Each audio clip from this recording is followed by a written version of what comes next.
de Zoom, y entonces tuvimos que hacerlo por medio de otra profesora, pero bueno, ya estamos por acá.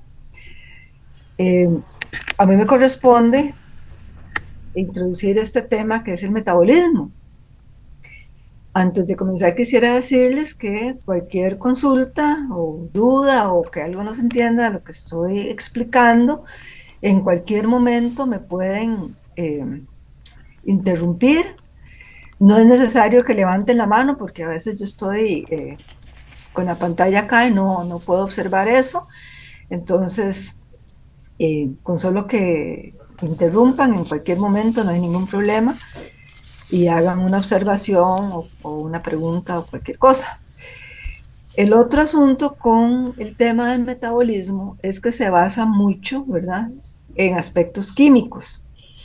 Como ustedes vieron ahí en las figuras que les puse antes, que me voy a volver un momentito, lo que puse de ilustración a estas clases es una serie de personas, algunos deportistas destacados aquí en Costa Rica y otras personas haciendo ejercicio por salud, digamos, de diferentes tipos, aeróbicos, de pesas, etcétera. Precisamente este tema está en esta clase o en este curso porque es la base, la energía es la base de una serie de actividades en el organismo muy importantes que nos permiten sobrevivir, pero nos interesa mucho que la energía es necesaria para la contracción y relajación muscular. Y como nosotros estamos en el área de ejercicio, pues este tema que no se ve en otros cursos, en los cursos de fisiología para otras carreras, en este caso de educación física y terapia física sí es muy importante tener presente cómo es que nosotros obtenemos la energía para poder hacer diferentes actividades físicas. Entonces, decía que lo primero que vamos a hacer es ver aquí cuáles son los contenidos, ¿verdad?, de la clase de hoy, que tiene que ver con las características del metabolismo, los procesos anabólicos y catabólicos, que los podemos a estudiar qué son, el ATP, que es el adenosindifosfato, que es la moneda energética con la que se mueven la mayoría de trabajos y actividades biológicas en las diferentes células. Y después vamos a hablar un poco, repasar más que todo, lo que son las enzimas y la regulación de las enzimas. Para eso, tenemos que tener claros una serie de conceptos. Estos conceptos están desarrollados en el capítulo 2 del libro de Silverton, que es el libro de texto, y aquí yo les puse los conceptos más importantes que es necesario que ustedes repasen, porque nosotros no nos podemos devolver a repasar absolutamente todo lo que ustedes o lo que necesitamos para estas clases que ustedes ya estudiaron en química. Entonces, ahí está el capítulo 2 con estos conceptos y el capítulo 4 también, que es en que el que más vamos a estudiar, que es el que desarrolla ya los temas que les acabo de mencionar en los contenidos del curso.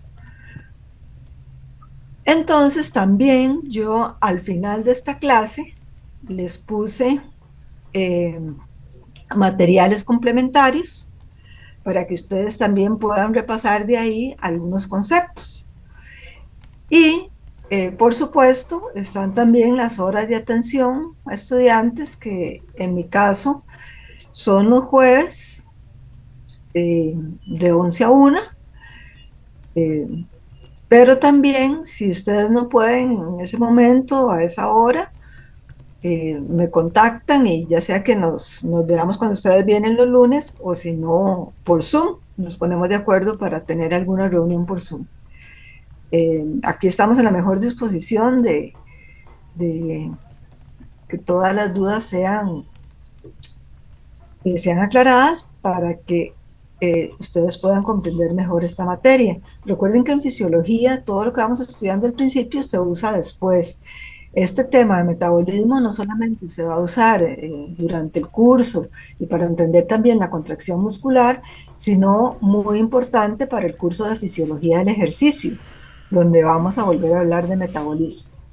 ¿Ok? ¿Hay alguna duda, alguna consulta hasta ahora? ¿No? Todo claro, profe. Ok, bueno, entonces lo primero es que sí vamos a hacer un pequeñísimo repaso, pero no de todos los conceptos que yo les dije que tienen que volver a revisar, sino lo que más nos interesa. Perdón, Pamela, ¿tenía alguna pregunta? No, perdón, profesor, es que estaba entrando y se me activó el micrófono. Ah, ok, ok, ok. Bueno, entonces, el metabolismo es un conjunto de reacciones químicas. Una reacción química es cuando hay una molécula o una sustancia que se le llama el reactante, que por medio de cambios en los enlaces químicos, ya sea de rompimiento o de formación, se convierte en otra molécula o en otra sustancia. Eso es una reacción química, ¿verdad? Y las reacciones químicas pueden ser de síntesis, entonces, formación de enlaces, eso se le llama anabolismo, o de degradación o descomposición de las sustancias o las moléculas, y a eso se le llama catabolismo, que es degradación o destrucción. Las reacciones químicas en una célula, esta es una célula, este dibujito que les puse aquí, es en realidad una célula por una técnica de resonancia magnética. Ellos pudieron ver la célula, ¿verdad? Con todas las organelas que están por aquí, y todos estos puntitos son lo que se llama los sustratos energéticos, o sea, los reactantes, que van a estar organizados en diferentes compartimientos dentro de la célula y se van a dar una cadena de reacciones organizadas que se llaman las vías metabólicas. Entonces, todo esto es en realidad una célula que fue captada y donde se ven todas las vías que hay con diferentes reacciones, una gran cantidad de reacciones que forman una vía metabólica. Y algunas de esas reacciones permiten transferir energía de una molécula a otra. Entonces, la energía química es esa fuerza que mueve las reacciones químicas.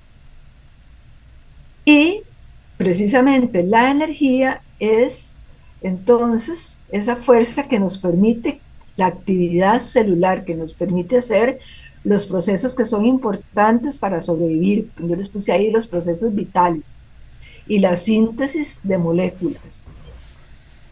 Sin la energía, las células no sobreviven, ningún tipo de célula, ni las hepáticas, ni las renales, ni las cerebrales, menos las musculares tampoco. Entonces esa energía se obtiene del metabolismo. También aquí les puse algunos conceptos porque la energía no se produce, la energía se va convirtiendo de una forma de energía a otra, o sea, en diferentes tipos de energía.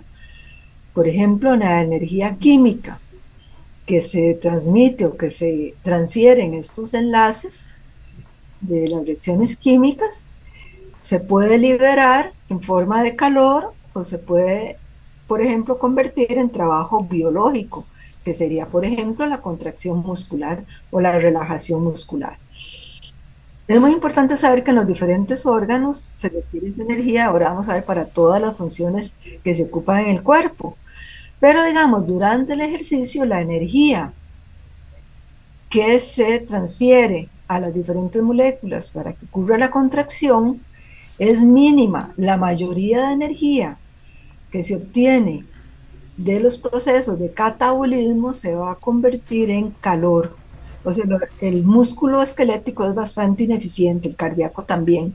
De toda la energía que se libera, la mayoría se transforma en calor y un poco se convierte, un poco pequeño, o sea, como el 30%, en trabajo biológico, que sería la contracción y la relajación muscular o el intercambio de sustancias en la membrana celular o la transmisión nerviosa también.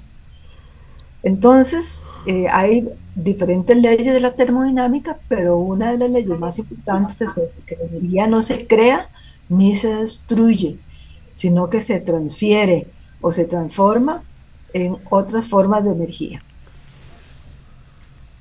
Bueno, no sé, Profe, ¿sí, disculpe, no verdad? entendí. Cuando se refiere a calor, ¿a qué se refiere? Disculpe. calor, por ejemplo, es una forma de energía, el calor, ¿verdad? El calor que se obtiene cuando estas biomoléculas se degradan, o sea, los carbohidratos, los lípidos, las proteínas y los ácidos nucleicos, se les llama biomoléculas porque están formadas por átomos de carbono, hidrógeno y nitrógeno y oxígeno. Eso es una biomolécula. Son los carbohidratos que nos comemos, las grasas que nos comemos, las proteínas y los ácidos nucleicos. Entonces esas biomoléculas se degradan y se libera energía. Esa energía permite transferirse o que es transferida a otras moléculas que ahora vamos a ver, y esas moléculas a su vez permiten que ocurra la contracción y relajación muscular. Pero mucha de la energía que se libera de esos procesos de degradación de las biomoléculas se transforma en calor. Es el que mantiene nuestra temperatura corporal en 37. Toda la energía calórica que se libera en las reacciones químicas que ocurren en los diferentes tejidos, o sea, en el corazón, en el hígado, etcétera, etcétera. En todos esos tejidos siempre está ocurriendo esto, porque todas las células del cuerpo requieren energía para las diferentes actividades celulares. Pero además de que esa energía se transforme en ese trabajo biológico que requiere la célula, mucha de la energía se transforma en calor y es lo que mantiene caliente la sangre. Nosotros somos seres de sangre caliente, o sea, que tenemos una temperatura, digamos, promedio o de referencia de 37 grados centígrados en la sangre. ¿De dónde viene esa temperatura tan alta? Si el ambiente sabemos que está en 20, 22, 17, con más altas temperaturas que hemos tenido estos días ambientales, ya ha hecho mucho calor, ¿verdad? Son temperaturas que han llegado a los 30 y en zonas así más alejadas hasta casi los 40 grados de temperatura ambiental. Esa es la energía calórica que se está generando en el caso del ambiente por otras razones, por el sol, etcétera, etcétera, ¿verdad? Pero acá estamos hablando del calor generado por medio de reacciones químicas. No sé si le queda claro. Sí, profe, muchas gracias. ¿Quién me preguntó? Ricardo. Sí, profe, muchas gracias. Ok. Ya entendí, gracias. Ok, bueno. Entonces, los enlaces químicos entre estos átomos, algunas de esas sustancias o de esas moléculas van a contener energía en sus enlaces, en los electrones. Y esa energía se le llama energía potencial, o sea, es una energía que está ahí en los enlaces que tienen algunas de las moléculas que forman, por ejemplo, los carbohidratos o los lípidos o las proteínas. Y cuando se libera esa energía y se transforma en algún tipo de trabajo, a eso le llamamos la energía cinética. Entonces, nosotros tenemos energía potencial, o sea, que tiene el potencial de convertirse en energía cinética, que es la forma de energía que nos permite diferentes tipos de actividades en las células. Entonces, el libro de Silverton pone este dibujito, esta ilustración, que es como cuando va a ocurrir una reacción, que ya dijimos que una reacción es cuando los reactantes, que puede ser una molécula o dos, se transforma o se convierte en los productos, o sea, en una molécula diferente. Esta flecha indica que el reactante se convirtió en un producto. Algunas reacciones son reversibles, entonces yo les puse la flecha para el otro lado. O sea, el producto puede volverse a convertir en el reactante. La mayoría de las reacciones en las células son reversibles, o sea, se dan en los dos sentidos, pero hay algunas reacciones específicas que se dan solo en un sentido, o sea, solamente de reactantes a productos. ¿Ok? Para que ocurra una reacción se requiere energía, a eso se le llama energía de activación. Y en el Silverton, entonces ponen aquí a los reactantes. Aquí esto sería como un gráfico, ¿verdad? Con un eje Y y un eje X, que yo estoy señalando acá. Entonces, si este fuera el eje Y, este es el nivel de energía que tienen los reactantes en sus enlaces, o sea, energía potencial. Pero para que ocurra esta reacción, se requiere algo de energía. Entonces, esta energía va a subir el nivel de energía de los reactantes y se llama la energía de activación, la energía que requieren, que se requiere para que ocurra una reacción. Entonces el libro lo describe como un empuje necesario para iniciar la reacción. ¿Ok?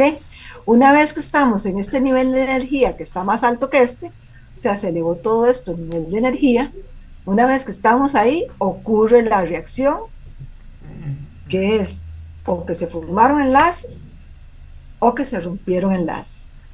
Y cuando ocurre la reacción, se forman los productos, que son entonces moléculas diferentes a los reactantes. En este caso, Profe, observemos que, disculpe. perdón, para terminar nada más acá, en este caso el nivel de energía de los productos es más bajo, ¿ven?, que el de los reactantes. O sea, este tipo de reacción liberó energía. Sí, perdón. No me quedó tan claro, digamos, al momento de ejecutar la energía de activación es donde se realizan los enlaces. Una vez ya se da la reacción, ya no hay enlaces, digamos. No, ahora tal vez voy a explicarlo con una sustancia para que veamos los enlaces. ¿De acuerdo? Ok, Entonces, todas, tanto los reactantes como los productos tienen enlaces. Algunos de esos enlaces conservan energía en los electrones generalmente. Recuerden que los átomos están formados por electrones, protones, etc. Entonces, en los electrones es donde se conserva la energía y la unión de átomos, por ejemplo, esos que acabamos de ver, carbono, hidrógeno, oxígeno, de las biomoléculas, algunas de esos tienen o conservan energía, que nosotros dijimos que era energía potencial, que sería este nivel de energía. En una reacción como estas, generalmente lo que sucede es que se rompen los enlaces. Entonces, al romperse los enlaces, esto ocurre aquí cuando se alcanzó este otro nivel de energía, o sea que se requirió cierta energía de activación. Y aquí, una vez que se alcanza ese nivel, se rompen los enlaces y estos reactantes se transforman en los productos. ¿Okay? Entonces, en una reacción pueden o romperse enlaces o formarse enlaces. ¿De acuerdo? Y una pregunta, la Ajá. energía de activación entonces es la que rompe los enlaces No, la energía de o también los activación forma. puede formarla. La energía de activación es solo un empuje que se requiere para que ocurra la reacción. La reacción es donde se rompen o se forman los enlaces. La energía de activación no es la que está rompiendo y formando, sino que es un nivel de energía que se necesita, que es este empujón que dibujaron aquí, o sea, subir esta pelota hasta aquí, es un empujón que se le da a la situación de los reactantes que permite que se dé la reacción, o sea, que se rompan los enlaces o que se formen los enlaces. ¿De acuerdo? Está bien, gracias. Con gusto. Ok, muy bien que están preguntando. Bueno, entonces venimos a este otro dibujo que es muy parecido. Aquí sí pusieron el eje, ¿verdad? Aquí está el eje Y con la energía, el nivel de energía de la molécula. Y aquí está el eje X, que es el tiempo. Entonces, esto ya lo vimos, ¿verdad? Esto sería la energía de activación. Aquí los reactantes los llamaron A más B. O sea, hay dos reactantes. ¿Ok? Para que ocurra la reacción, se requiere una energía de activación y luego que se alcance ese nivel de energía, se da la reacción y A más B se convierten en los productos C más D. Y Profe, entonces, ¿sí? ¿qué sería, bueno, cuál sería como un ejemplo físico de un reactante y un producto? O solo pasa a nivel celular, digamos. Sí, por ejemplo, con lo que vamos a ver ahora en la segunda parte de la clase, por ejemplo, aquí podría estar en los reactantes la glucosa. Comienzan una serie de reacciones, pero vamos a decir una, y esta glucosa requiere esa energía de activación para transformarse en glucosa 6-fosfato. ¿Ok? Que es entonces un producto con otro nivel de energía, que puede ser más bajo si la reacción liberó energía, o este otro gráfico más alto, ven que aquí está el nivel de energía de los productos, si la reacción más bien requirió energía. ¿Ok? Entonces, en este tipo de reacciones, donde el nivel de energía de los productos es menor que la de los reactantes, nos está diciendo que se liberó energía. Yo se los puse por acá. Esa energía que se libera se transfiere o se convierte a otra forma de energía. Por ejemplo, esa energía que se libera, parte se utiliza para sintetizar otra molécula y parte se transforma en calor. ¿Ok? Entonces, en las reacciones exergónicas son las reacciones que liberan energía. Y esa energía permite realizar diferentes. Dígame, Cristian, no levante la mano, nada más interrumpa, no hay ningún problema. Profe, nada más no me queda claro de dónde sale la energía de activación. Precisamente de otras reacciones que se están dando en la misma célula. En Ok, realidad todo siempre está como acoplado. un ciclo ahí. Exacto. Ahora vamos a ver Ok, cómo se acoplan algunas reacciones. ok, gracias. Nada. Ok, entonces lo que nos tiene que quedar claro este concepto es que las reacciones exergónicas son reacciones donde se libera energía. Y las reacciones endergónicas son reacciones que más bien requieren energía para que ocurran, aparte de la energía de activación.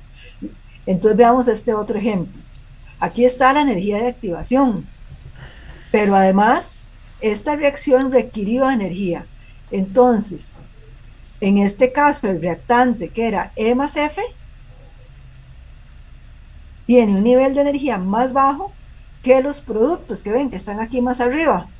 Los productos guardan más energía o atrapan más energía en sus enlaces. Entonces tienen más energía los productos que los reactantes. ¿Eso qué significa? Que hubo que aportar energía. ¿De dónde viene esa energía? De otras reacciones. ¿De acuerdo? Entonces, a esas se les llaman las reacciones endergónicas, las que Pero una atrapan energía consulta, o requieren energía. ¿Perdón? una consulta, digamos, como algún ejemplo de reacciones endergónicas, podría ser lo de la glucólisis o no, que lo ocupa como energía para romper. En la glucólisis hay reacciones exergónicas y endergónicas. Eso lo vamos a ver ahora en la segunda parte cuando ya hablemos de los carbohidratos. Profe, en este caso, esta energía de activación sería producto de una reacción exergónica, entonces. Ajá. Todas las reacciones están acopladas en el cuerpo. Ok, bueno. Entonces, precisamente lo que estamos hablando, las reacciones exergónicas y endergónicas están acopladas. Entonces veamos aquí este ejemplo que también pone en Silverton. Productos A más B se transforman en C más D y se liberó energía. ¿Cómo se llama esa reacción? Exergónica. Exacto. Esa energía que se liberó, parte es energía térmica o energía calórica. Y parte lo atrapan electrones de alta energía de alguna de estas sustancias que le llamamos nucleótidos. Nosotros vamos a estudiar principalmente el NADH y el FADH. Entonces la energía que se liberó fue atrapada en los electrones que conforman esas otras moléculas o nucleótidos.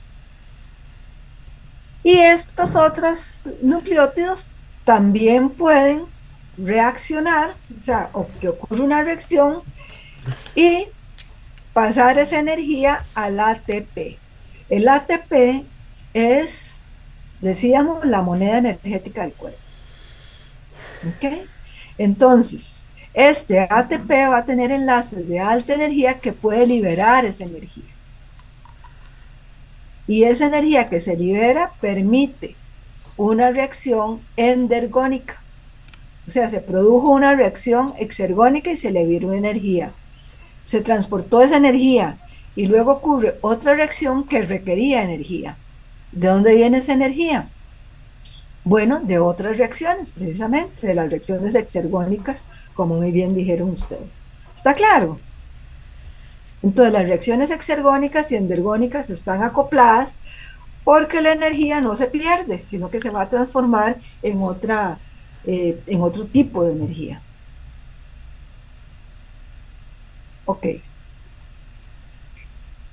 Vamos con el concepto de las enzimas.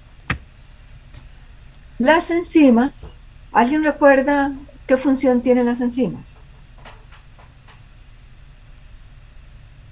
Tal vez acelerar. Reacciones químicas. Excelente. Regularmente. Aceleran las reacciones químicas, o sea, a eso se le llama catalizadores de las reacciones químicas, o sea, aumentan la velocidad de las reacciones. ¿Cómo es que hacen eso? Disminuyendo la energía de activación. Entonces, de nuevo aquí vamos con la reacción, esos son los reactantes, A más B.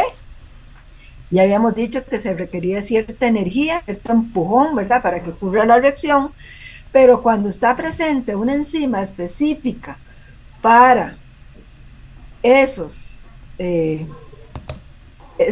reactantes, entonces esa enzima disminuye, ven, aquí lo estoy señalando, hay una disminución de la energía de activación.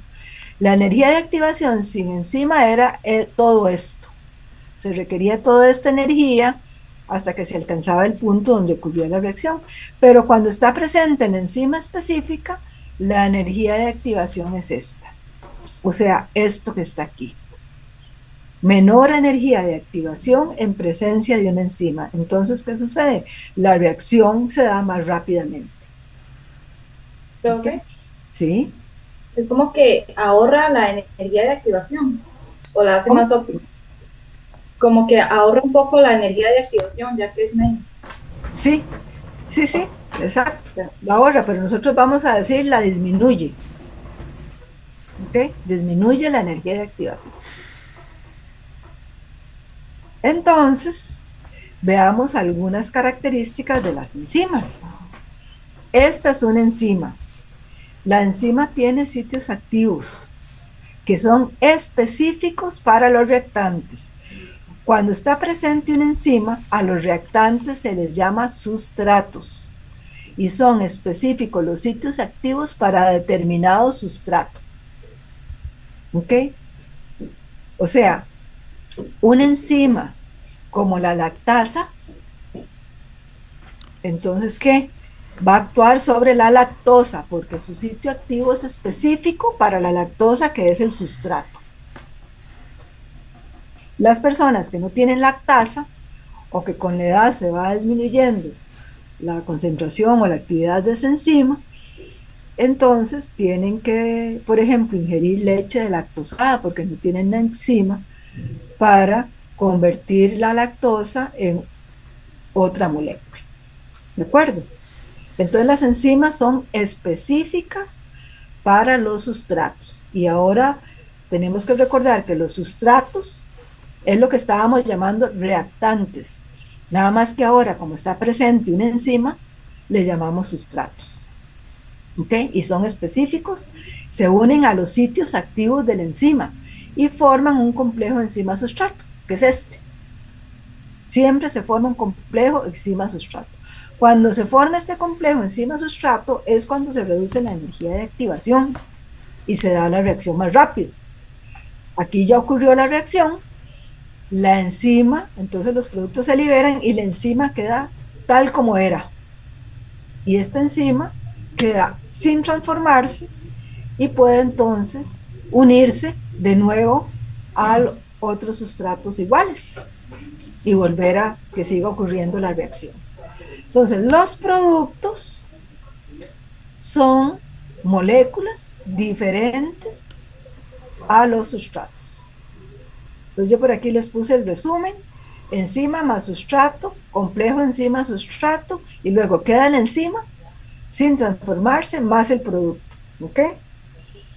Algunas enzimas necesitan de lo que se llama una coenzima, o sea, de algún mineral, por ejemplo, que las active. Entonces, algunas enzimas no están muy activas y requieren de, por ejemplo, zinc, magnesio o algunos otros sustancias para activarse, ¿verdad? A eso se les llama coenzimas, aquí les puse. Lo otro interesante de las enzimas es cómo les llamamos. Por ejemplo, yo acabo de poner el ejemplo de la lactasa. Entonces, las llamamos generalmente por medio de cómo se llama el sustrato.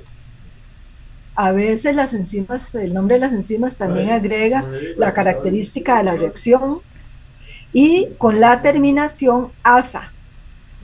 Entonces, el nombre de la enzima puede contener el nombre del sustrato, el nombre del tipo de reacción que se está produciendo y al final la terminación asa.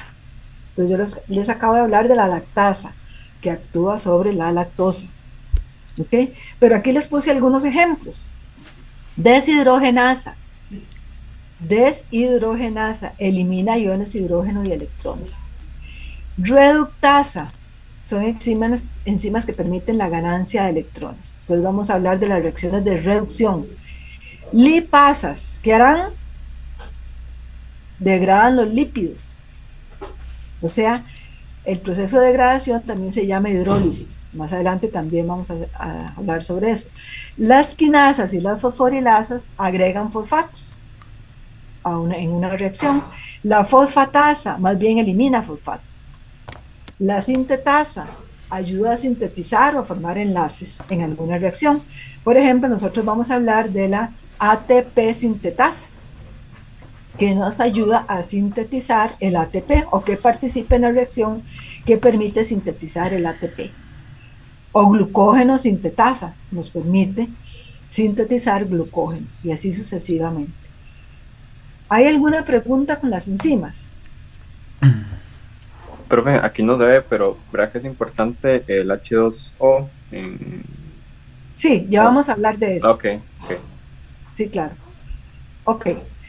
Bueno, entonces yo les puse aquí un resumen para tratar de que nos quede claro esto de la velocidad de las reacciones. Porque la velocidad de las reacciones lo que quiere decir es que ya vimos que el metabolismo es un conjunto de reacciones.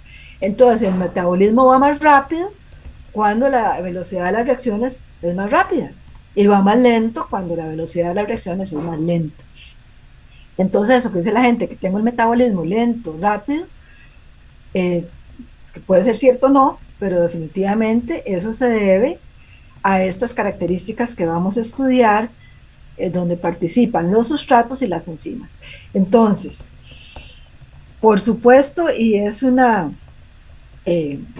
evidente, es lógico que cuando la concentración de sustrato esté muy alta, la velocidad de reacción aumente, porque rápidamente se puede unir al sitio activo de la enzima y formar el producto. Entonces, uno de los factores más importantes y que nosotros vamos a dedicarle tiempo, no solamente en este curso, sino en el siguiente, es a la concentración de sustrato. Por ejemplo, en los músculos esqueléticos usan glucosa como fuente de energía, que después vamos a ver qué es eso también.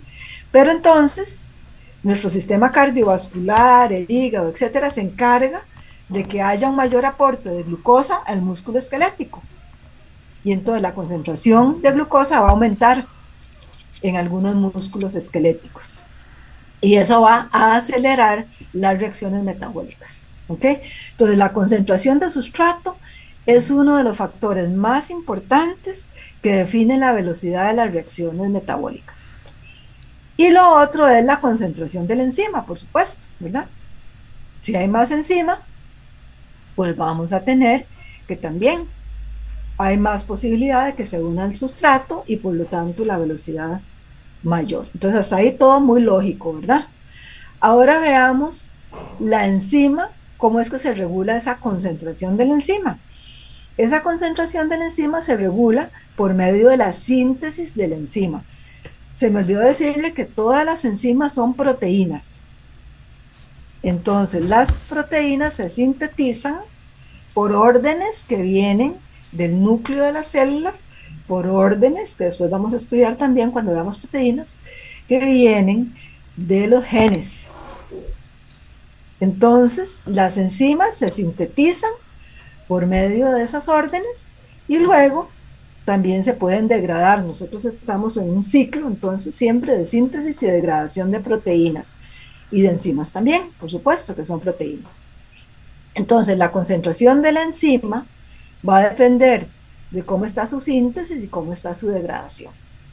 Pero de nuevo, a mayor concentración de la enzima, mayor velocidad de las reacciones metabólicas. Y lo otro es la actividad de la enzima.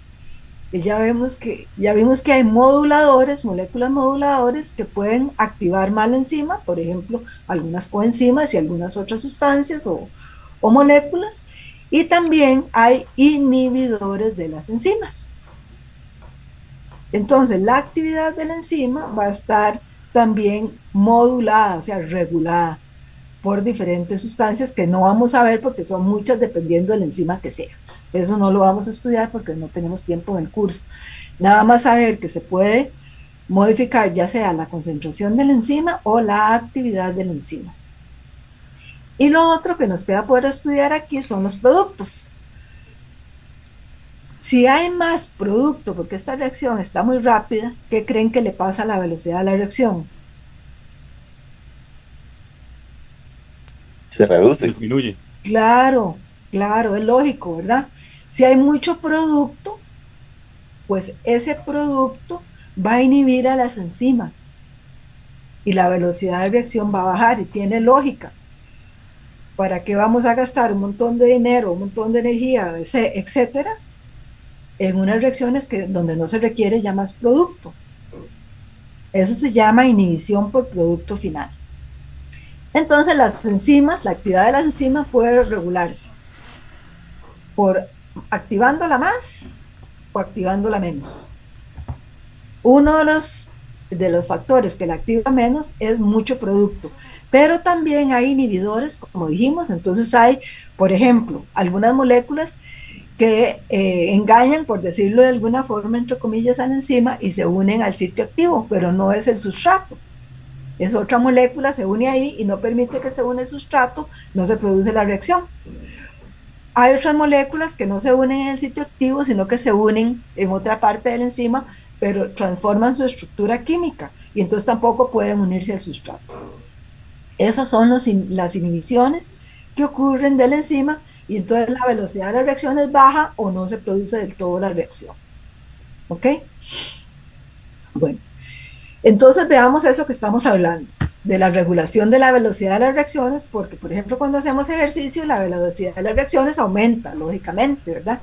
Porque los requerimientos de energía son mayores, mientras que cuando estamos durmiendo más bien la velocidad de las reacciones disminuye. Entonces hay una serie de factores que influyen sobre eso. Por ejemplo, sobre la actividad de la enzima, aparte de los moduladores químicos, que ya se los expliqué antes, que pueden ser coenzimas, etcétera, algunos metales, algunos minerales, perdón. También está la temperatura. Generalmente, la mayor actividad de las enzimas está de nuevo, aquí está la actividad de la enzima. Aquí dice la proteína, pero es de la enzima, ¿verdad? La enzima es una proteína. Entonces, la mayor actividad está ¿a dónde? En los 37 grados centígrados, que es nuestra temperatura de referencia normal. Es el valor de referencia de la temperatura corporal que nosotros usamos, 37 grados más menos 1. Entonces, la actividad de las enzimas va a ser más alta precisamente a nuestra temperatura. Si la temperatura aumenta mucho, entonces la actividad de la enzima disminuye. Ven para acá. Hasta que se puede la enzima desnaturalizar, o sea, destruir, porque es una proteína, como cualquier otra proteína que cuando nosotros la calentamos mucho la destruimos. Entonces, por ejemplo, la carne o el huevo, etcétera, que tienen proteínas.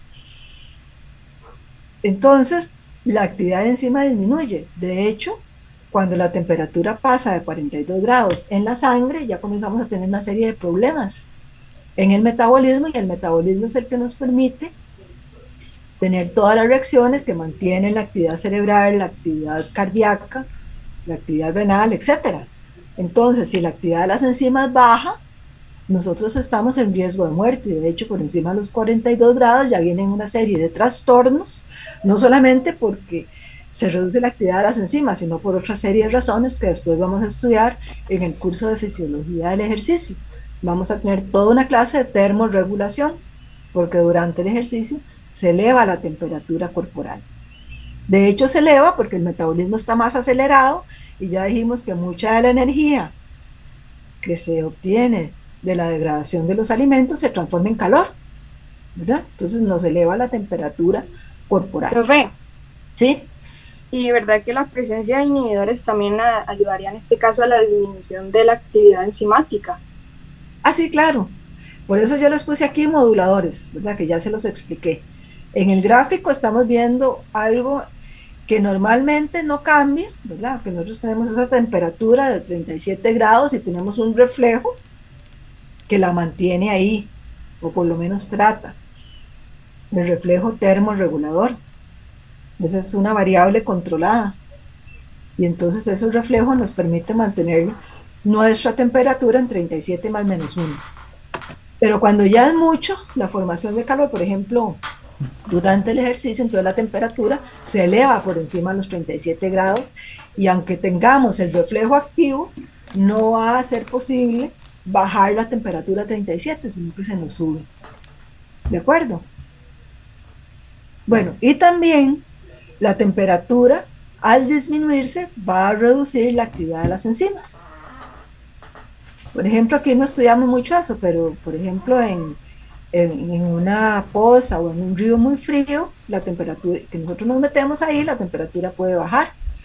En un lago, en el mar, en otros países, aquí no, pero en otros países sí, o en la nieve, etc. Ajá. Entonces se puede decir que, digamos, en países fríos o así, el metabolismo de las personas son menores que a los de personas como en este país, digamos, aquí en Costa Rica, que es más caliente. O eso se va, el cuerpo se acostumbra, o... Sí, exacto. Sí, muy buena pregunta, porque hay muchas cosas interesantes. El reflejo termorregulador primero actúa, por ejemplo, nosotros comenzamos a temblar, titiriteo, y eso son contracciones musculares pequeñas que generan más calor, ¿verdad? Entonces, como les decía, el reflejo termorregulador trata de regular esa temperatura. Pero si es demasiado el frío, por ejemplo, la gente que anda, no sé, en otros países donde hay nieve, en lugares muy altos, se anda caminando por ahí, por más que el reflejo termorregulador actúe, siempre la temperatura se les puede bajar, por eso tienen que usar una serie de ropas especiales, ¿verdad? Y aún así, si no es suficiente eso, la temperatura se les puede bajar. Y hay adaptaciones también, tanto al calor como al frío. Por ejemplo, los esquimales son personas con mucha grasa subcutánea. Y entonces eso es como digamos, tener ahí una cantidad de grasa debajo de la piel grande que no permite la transferencia de calor con el medio externo o la baja. Es como andar con una suéter, una cosa así, ¿verdad?